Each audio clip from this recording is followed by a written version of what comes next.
పై కేంద్ర ప్రభుత్వం చిన్నచూపు చూస్తుందని, నిధులు రాబట్టడంలో బీజేపీకి చెందిన స్థానిక ఎంపీ, ఎమ్మెల్యే విఫలమయ్యారని కాంగ్రెస్ జిల్లాధికారి ప్రతినిధి పసుల చంటి అన్నారు. ఇక ఆదిలాబాద్ పార్లమెంటు స్థానంతో పాటు 4 ఎమ్మెల్యేలను కూడా బీజేపీ పార్టీకి అందించిన కేంద్ర ప్రభుత్వం ఆదిలాబాద్ జిల్లాపై సవతి తల్లి ప్రేమ కనబరుస్తుందని అన్నారు.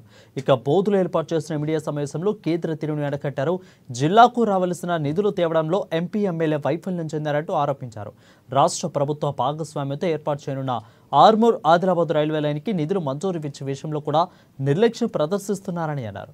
గిరిజన యూనివర్సిటీ, నవోదయ పాఠశాలలు, సైనిక పాఠశాలల ఏర్పాటులో బీజేపీ ప్రజాప్రతినిధులు అలసత్వంగా వ్యవహరిస్తున్నారని విమర్శించారు.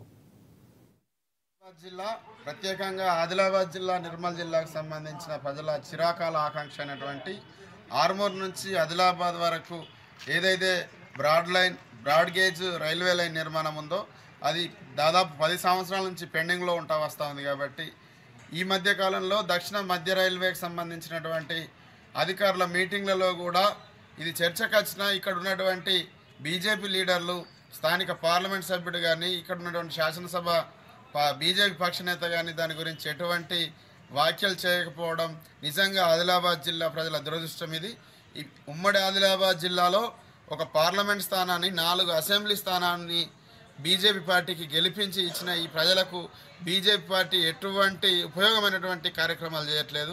ఒక పక్క గిరిజన యూనివర్సిటీ ఆంధ్రప్రదేశ్ విభజన చట్టంలోనే ఉంది తెలంగాణకి ఇవ్వాలని, దాన్ని కూడా అమలు చేస్తలేరు. కాబట్టి ఇప్పటికైనా ఈ పార్లమెంట్ సభ్యులు రానున్న పార్లమెంట్ సమావేశాల్లో ఆర్మూర్ ఆదిలాబాద్ రైల్వే లైన్ గురించి, ఊట్నూరులో గిరిజన యూనివర్సిటీ ఏర్పాటు గురించి మాట్లాడాలని ఆదిలాబాద్ జిల్లా కాంగ్రెస్